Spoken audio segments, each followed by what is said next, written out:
let's react to some more WoW.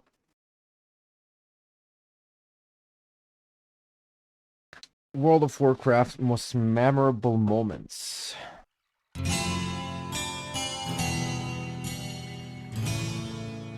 I haven't heard this. Subscribe to Matt Season's show if you haven't. Like, I haven't heard this intro in such a fucking while. Let's re-listen to it.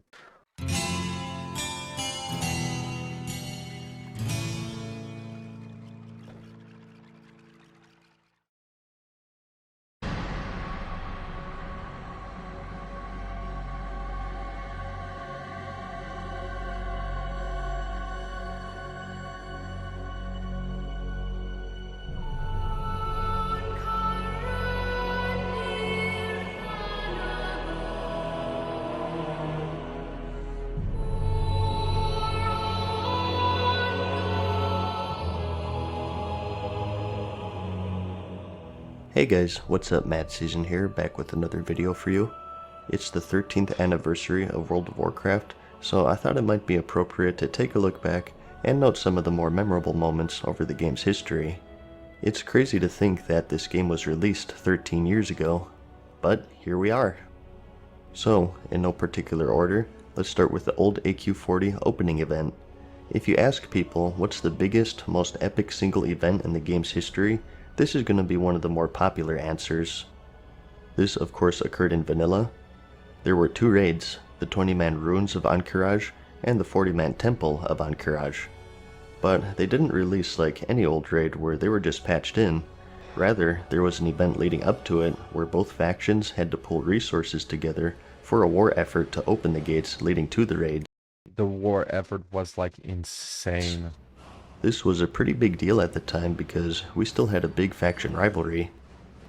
You know, it's old where like things like are recorded by fraps.com. The Horde and Alliance working together, that was like cats and dogs back then. Frogs, I don't know. So, as I said, the effort was focused mainly on pooling resources. Yeah, do you see? Iron bar 600,000, like thorium bar, like almost a fucking million per server. Like good luck, the people that were in like dead servers is like yeah, you know, we never fucking achieved like even half of it. Sources together. These would be trade materials such as cloth, leather, ore, herbs, things of that nature. Each faction had a running tally, and it could take weeks or even months, and it was only when both sides completed every category that you would be able to move on to the next part, which was the Scepter of the Shifting Sands. Now that we have all of our supplies, we just have to open the actual gates. This was done by creating a scepter, which you used on a gong just outside of the walled city. It's too bad that we didn't have flying mounts back then, huh? Then we wouldn't have to mess with all of this stuff. Couldn't we just get a ladder and go over the gates? Yeah, and like the fucking the people playing in PvP servers, because back then war mode didn't exist. Like there were like PvP servers, and it's like yeah, good fucking luck. Anyways, this quest was pretty long, requiring world bosses, timed runs of other raids, and so on. It's quite involved, and I don't want to go into too much depth here so this video isn't an hour long, but I'll have a link to the chain in the description if you're curious. The first player to make the scepter on your server, however, was awarded with some loot, and that was the legendary Black Kiraji mount and the Scarab Lord title, and anyone who completed the quest within 10 hours of that first person also got these items. And, with scepter in hand, you banged the gong and the inhabitants of Ahn'Qiraj came pouring out, and you would have thousands of people trying to take them down since they dropped some loot as well. Needless to say, the servers crashed several times. This portion of the event would go on for 10 hours, and almost the entire server would be present for it, and after it concluded, the gates opened and you could finally raid Ahn'Qiraj. So, two enemies working together for You could finally raid Ahn'Qiraj, and one fucking like there was like people that like tried, but like it was so fucking difficult back then.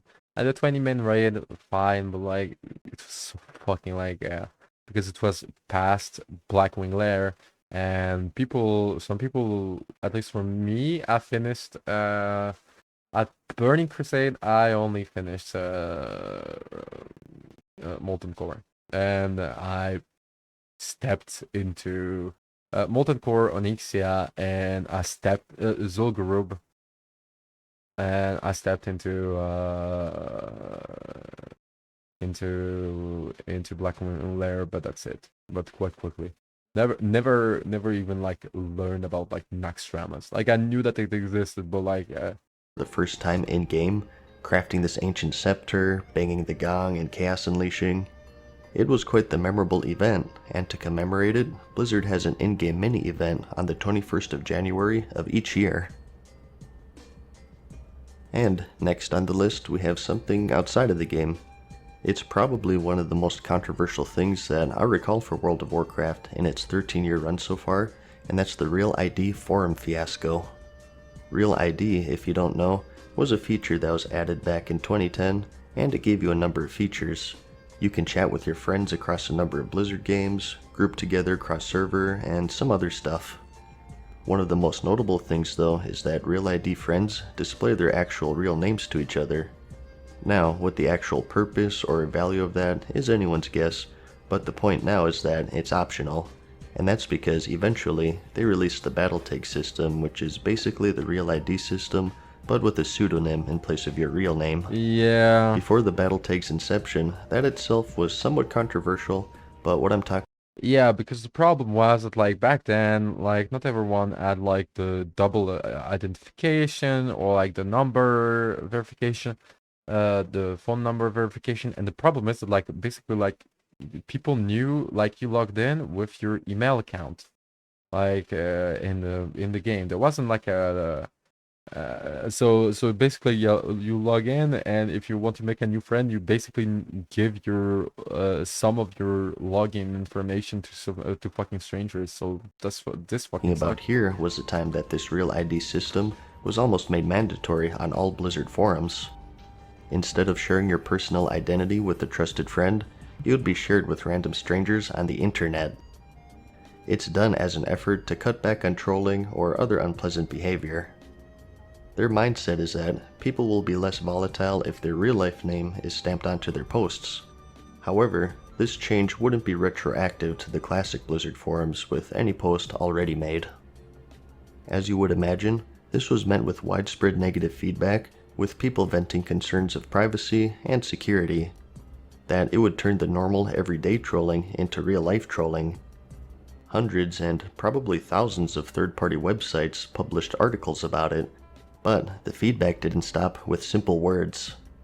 To prove a point, people actually went to some pretty extreme lengths. They started doxing employees of Blizzard. Starting with a simple name, people were able to find everything about certain Blizzard employees, and they started posting their personal Facebooks, names, phone numbers, addresses, and that of their friends and family. Blizzard stood their ground, however, and one employee even gave out his real name as a dare and a show of confidence of the new upcoming system, and he immediately had all of his information posted.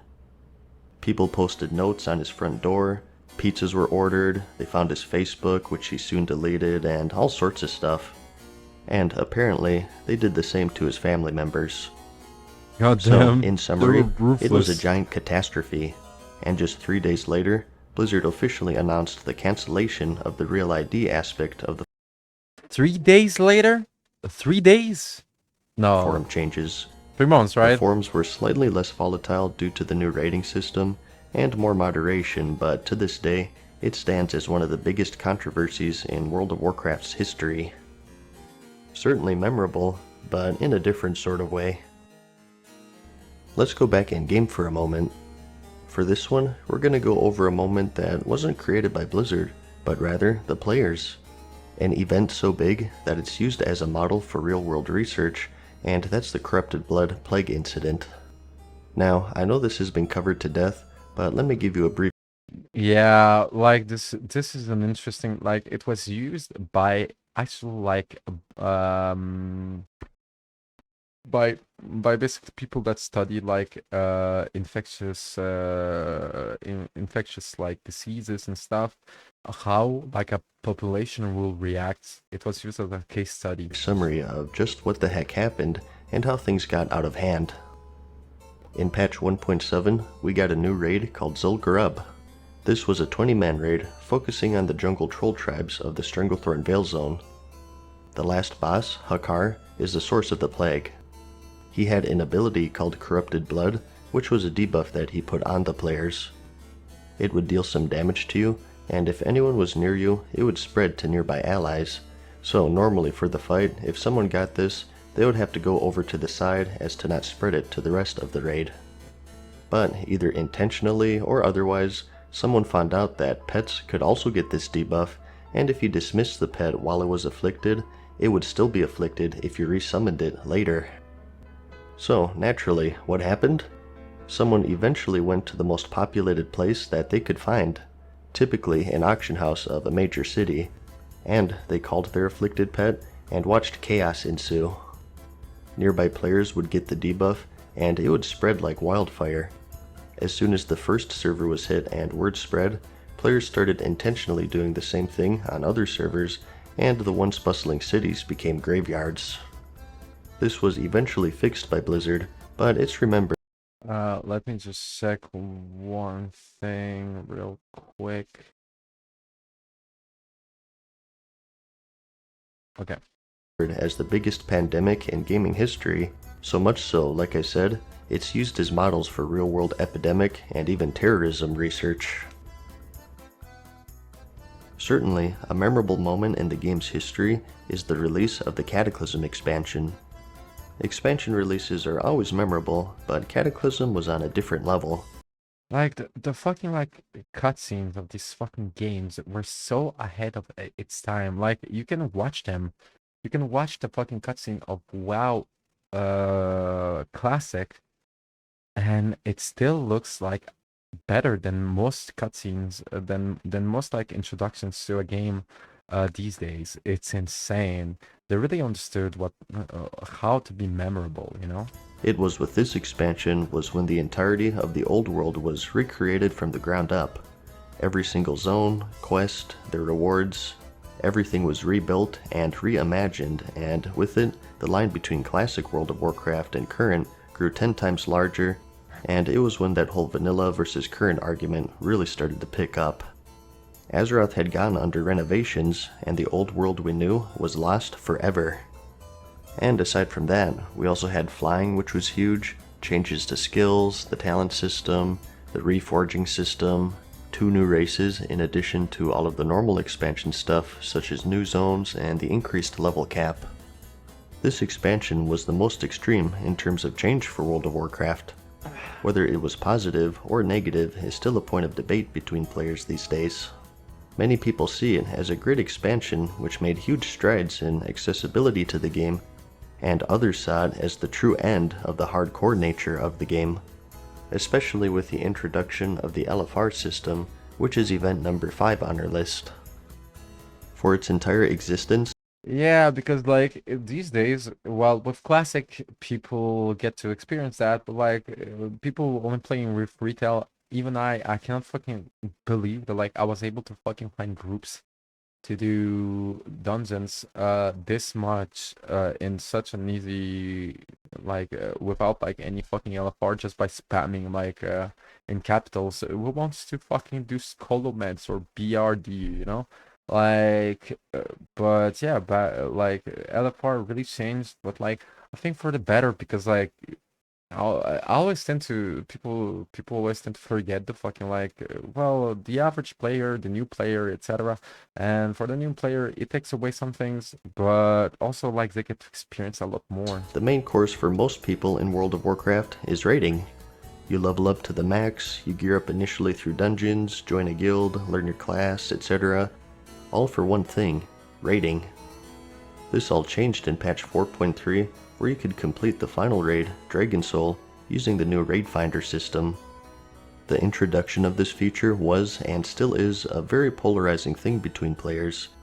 Instead of having to find a guild, show up at certain raiding times, joining voice comms, etc., you can now simply enter any raid with the click of a button. Access to the endgame. Yeah, people lost their fucking mind about this, but I think that again, like for the average player that never got to fucking experience because they didn't have the time, they couldn't commit enough. Well, basically, like they get to experience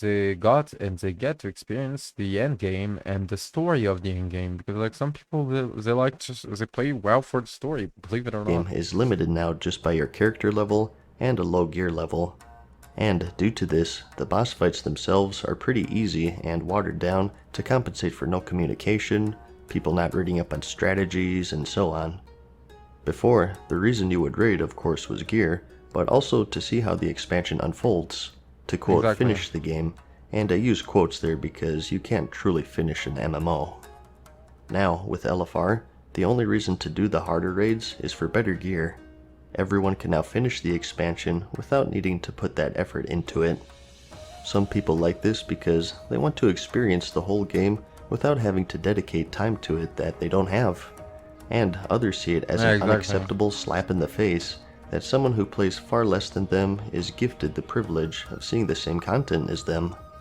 Like I said, it's a really polarizing thing. I think it was like when these days it became such the norm. We even get like the story, the lore, like part where like you get to basically like do the raid by yourself and like finish it just for the story, which is actually Had a great. huge effect on that endgame rating experience, and it's a big point of debate even to this day. A big change in an expansion that brought even more changes. Next, we have something on the same level as the corrupted blood plague that I mentioned earlier, and that's the zombie infestation event. This was part of the second Scourge invasion, which preceded the Wrath of the Lich King expansion. The Lich King was coming, and what an entrance he made. The event worked in phases and progressively grew worse over time. For Phase 1, conspicuous crates would appear in the Booty Bay hub, infecting any players who interacted with them. Unless the player was cleansed of their affliction, in 10 minutes they would become a zombie and would be able to attack other players to infect them. But Booty Bay was pretty far out of the way, and 10 minutes is plenty of time to cure the disease, and you also had special non-player characters in the major cities that would cleanse it for you. So it wasn't a big worry until Phase 2 started one day later. That's because these conspicuous crates were transported to all of the major cities, greatly increasing the player's exposure to them. In addition, plagued vermin also started popping up within the cities, and they spread the plague as well. And the incubation period for the disease was cut in half to 5 minutes. The day after that, plagued resident non-player characters would wander into the low-level zones outside of the major cities and begin attacking players and spreading the disease even further. And a day later, in Phase 4, the incubation period shortened further to 2 minutes, and the number of healers in the cities was growing smaller. All the while, the disease grew a resistance to curing and was becoming more potent. By this point, the cities were in chaos, and players who entered them would find themselves under constant attack by an army of undead, and they too would become plagued and spread it to others. And it wasn't limited to just the cities. Even out-of-the-way leveling areas weren't safe from the infestation. It's very similar to the unintentional corrupted blood plague incident. I think Blizzard saw the potential in it and planned this whole event in a similar way. Some people loved it, and others got really angry and made posts on the forums threatening to quit. It was quite the memorable moment. Typical WoW player that other WoW players are like, bro, maybe take a break. Maybe it's just like The likes of which we'll probably never see again. The last moment I wanted to cover for this episode is more on a personal level. Instead of something being game-wide with other people, this involves just you, and that's hitting the max, level 60, in vanilla World of Warcraft. Leveling back then this is actually true. Hitting a level max in vanilla WoW was such a fucking thing.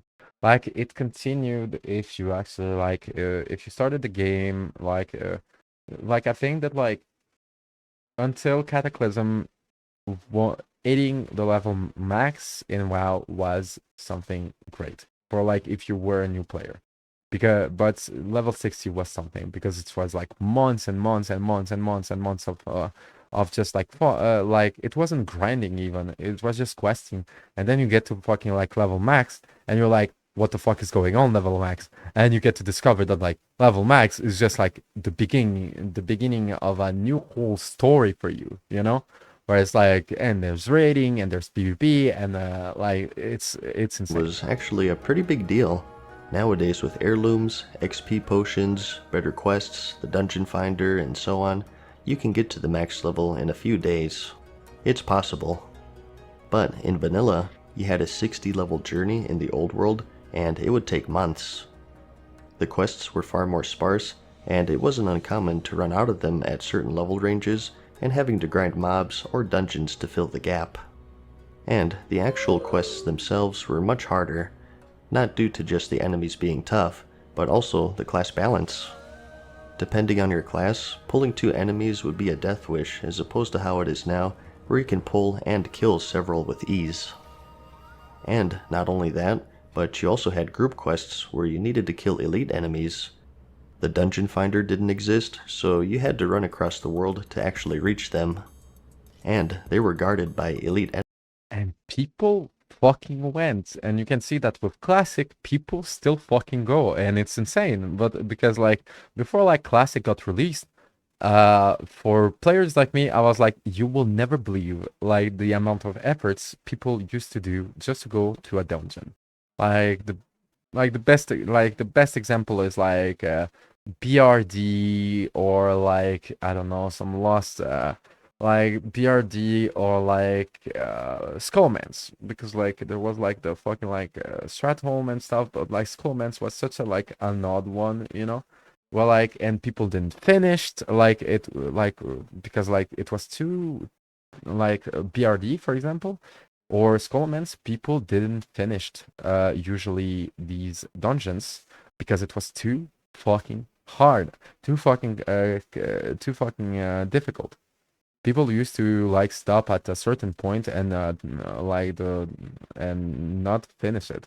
So yeah. So you had to go with your group. Flying mounts didn't exist, so travel was far slower in general. Gold was much harder to come by for the most part, which just compounded everything else, and it goes on and on. It was rough. I have a whole video dedicated to just this one subject. That's how much it's changed compared to now. It was pretty common actually for people to take a few months to level. You would have to carefully plan your route, your next zone, next dungeon, and it was quite the journey to make it from 1 to 60. And if you The players that got it better, the best, are the players that never knew that like guides existed and stuff like this, and basically like they kind of like invented their own routes. I was one of them, and I can tell you, like, as much as like it was like so many years ago, I remember that like it was really, really fucking you great. ask someone who played back then what their most memorable moment was in game, a lot of the time they'll say, "Oh, it's when I hit level 60." So that's about it for this one, I guess. I have just a ton of more moments to talk about, but the length is starting to get a little out of hand here. I was thinking of making more of these if you guys would like to see more. Yeah, I know, another series. I kind of have too many already, but I think Yeah, subscribe to Matt's season show if you didn't. Like, this was a great, great video.